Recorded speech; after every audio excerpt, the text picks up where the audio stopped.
All right, welcome back to episode 20 of LEGO Marvel Superheroes. We're going to duck into the Manhattan hub world here. And then I'm going to cut away because we're going to land in Central Park and it's just going to take us a long time. Because at this point, I didn't really know where anything was. And I only knew where a couple of routes back to the helicarrier were.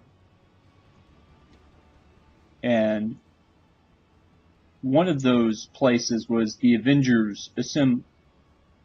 The Avengers facility at the end of the island. In the area of Inwood, which we're heading toward now in the cutaway, there is the Avengers facility. Now, in LEGO Marvel Superheroes, this is where the X Mansion hung out. But the reason I'm going here is because there is a jump ramp to the helicarrier. That's the little circle there on the left. There's also, if you select the vehicle and character selector, you can also go to the helicarrier this way. So that's what we're going to do. And instead of bouncing up to the helicarrier, I guess you hitch a ride or something on a Quinjet. And you just sort of put there. Just like that. So now we're in the Shield helicarrier. Or on the Shield helicarrier. Now this hovers above Manhattan, so it's not, it's always there. It's not like it's a separate level or something. And I consider using Iron Man to change characters, but I just go ahead and do it from Captain America.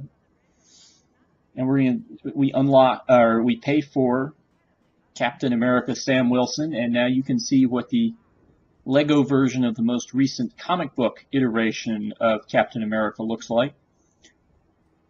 Sam Wilson, of course, known as the Falcon, here in his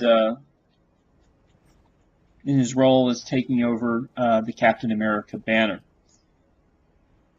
Now, in the comics, they did some interesting things, like brought back Steve Rogers too. But Sam Wilson has the shield right now, and that is where we'll leave that idea. The Falcon basically has all the skills Captain America does, except he has the ability to fly. He's not to be confused with the character Falcon that you can unlock by beating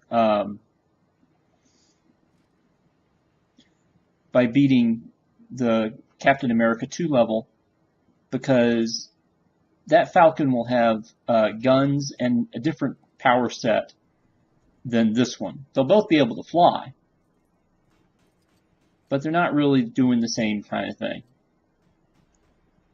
So this is the helicarrier. Now, as you can see, for a lot of New York and a lot of the stuff in the helicarrier, there's some reused assets from LEGO Marvel Superheroes, maybe given a little bit different texture. Some of the same rooms exist, but instead of Deadpool's room, the first room on the right on the helicarrier is the collector's room, where I presume Benicio del Toro hangs out with his collection of stuff. And here's a place where you can get access to certain things. For instance, when you unlock red bricks. Ours are having a hard time this morning. You can see the things that you can buy. The Attract Studs brick is already unlocked for you, as is the Disguises brick. You don't really need the Disguises brick or the Target Second Player brick, really. But there is an achievement for having all the little bonuses that you get from the collector's bricks on at once. So I'm going to turn on Attract Studs for the rest of the playthrough, just so I don't have to physically run over studs to make them join me for true Avenger ranks. Then there's the mini kits, which will become little comic book covers. And there's also an achievement for viewing all of those.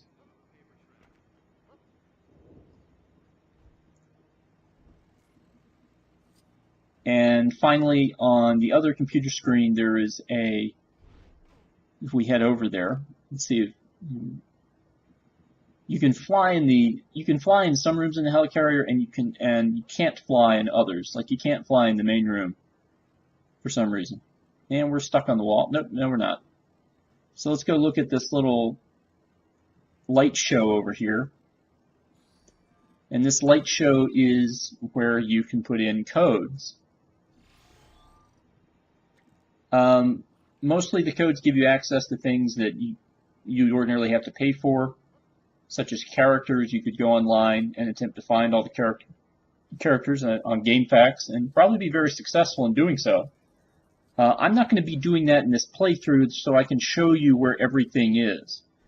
I'm not going to be specific necessarily like I was with the Sam Wilson unlock video, which turned out to be all one thing.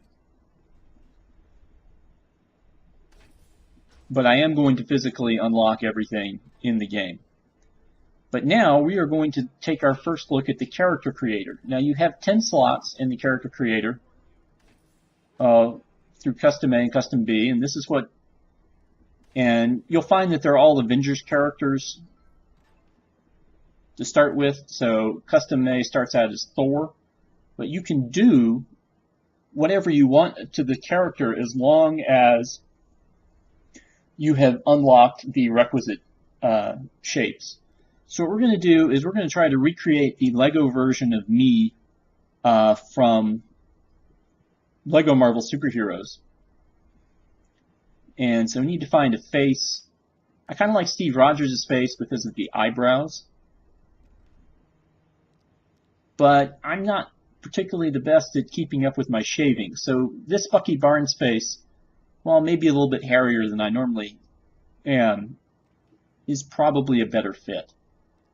You see, there's no, we don't really have access to any hats right now, just the Mark 7 Iron Man suit.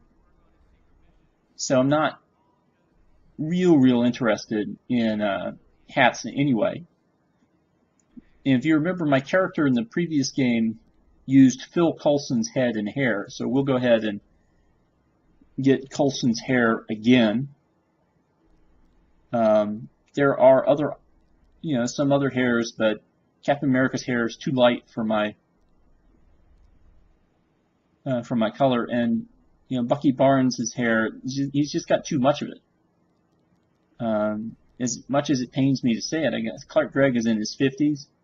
I imagine my hairline is going to look a lot like Clark Gregg's once we get there.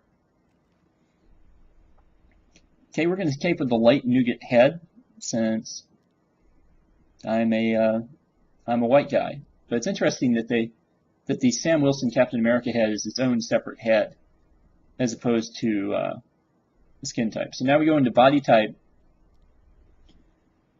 Now I need to look for something reasonably generic, not too ostentatious. I don't think Nick Fury's jacket's quite where we're at here. Now, originally with Lego Marvel's Avengers, there was an option in the game where you could select a torso piece, and then if you selected a color afterwards, it would just change the torso piece to that color. And then for some reason they shut that down with a patch. I never got to see what that looked like. Otherwise, I would have created things like Green Iron Man or something of that nature. So, but looking around for, again, normal wear, I don't really do the sweater vest thing that Dr. List has going on. We're not doing Captain America bodies. And or Agent of S.H.I.E.L.D. I'm not going to make myself, or, there's Phil Coulson's body, which, again, jacket and tie, but it's got that S.H.I.E.L.D. banner. So I think I'm going to be stuck, sort of like I was in Lego Marvel Superheroes here with Bruce Banner's jacket and shirt. Now this is his jacket-shirt combo from Age of Ultron, so it's a little more subdued than just having the purple shirt like we had in the last game. So now we've got that. The hands are light nougat. We're going to leave that alone. Not going to be wearing gloves or anything weird like that. Hips. Now, hips. Choosing hips really depends on what you want to do with the legs. So, if you choose Bruce Banner's hips, you're going to want to use khaki bottoms, even if they're not Bruce Banner's bottoms. But what I decided to do was to go use Agent Williams's hips. And the thing I like about Agent Williams's pants is that he actually has shoes on the bottom. So we're going to stick with those two. Now, this combination that we've got going on so far doesn't have any powers because we didn't use a character's face who came with any. So in order to have powers, we're going to have to choose a particular weapon. Now you can see we're missing some weapons. But we do have Phil Coulson's Destroyer Gun, which is the weapon that we used in LEGO Marvel Superheroes. Again, because I don't really see myself, or trying to put myself in the game, and I know you could go crazy and make a character with all kinds of weird powers. But, just running around having a big gun seems more reasonable than all of that. But, it is kind of boring. I did kind of do this before. And so here you go with the upgraded version of my character from LEGO Marvel Superheroes. And so now let's go ahead and bring him into the action before we accidentally hit the random button and he completely loses every feature we gave him.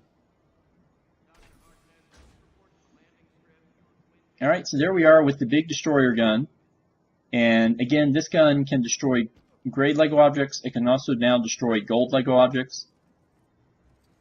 We don't have the Phil Coulson hands clasped in front of the body stance anymore, like we would have in LEGO Marvel Superheroes. I don't know what we would have needed to do to get that back, or if it would be even possible to do that.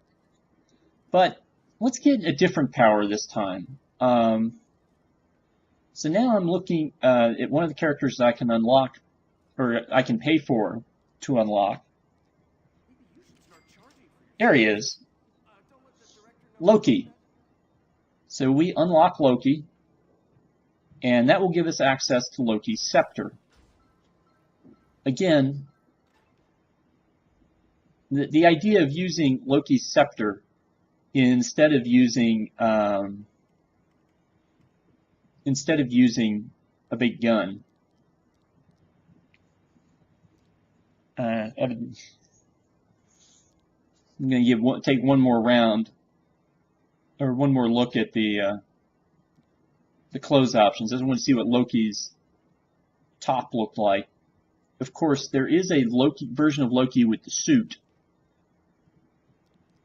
but that comes later. So here's Loki's staff. Okay.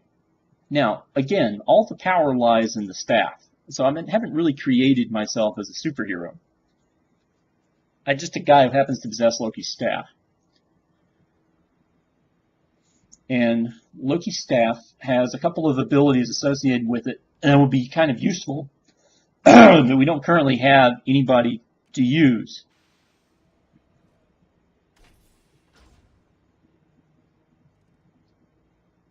Okay, one of those is its ability to create ice.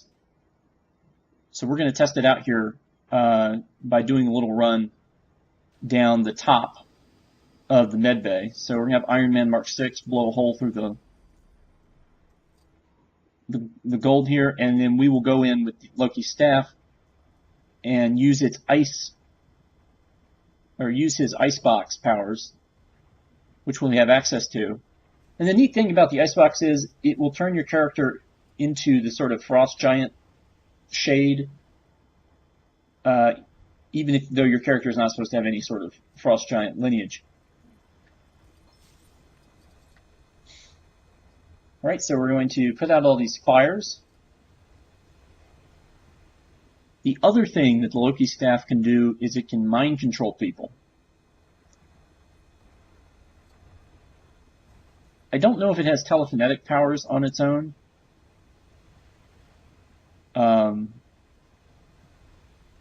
And we're not quite hitting that flame. Fortunately, we don't necessarily need to hit it to get across. It's just the angle that's kind of funny, looking through the glass, trying to aim back at the fire. So instead, I'm going to keep moving forward here.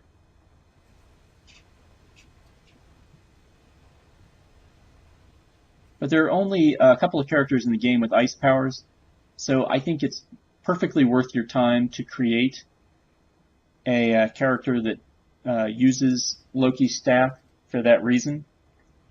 Because I don't really like to use villains all that much. I know we went through the Masters of Evil sublevel, but if I had my choice, I wouldn't necessarily have wanted to be Zemo. And we run into a problem of we need an acrobat, which is something that my character is not. So there's two ways we can handle this. I could swap characters to my character, or I could swap out Iron Man here for a character with some acrobatic skill who's not named Agent Williams. We'll go with the classic version of Captain America. So we're going to run him through the obstacle course here, and then he just needs to jump up, pull this bar down, set off the circuit, and there's a gold brick back here. So that will be one less gold brick we'll need to locate when we get into the free roam part of the game. But that's the basics of how character creation works. And you can really go to town. Obviously, you can't recolor things like you used to be able to do, and that kind of stinks. But we'll come back to character creation when we have a few more options, or if I just get a particular motivation for one thing or the other. But yeah, there's our dude, and I'll see you next time.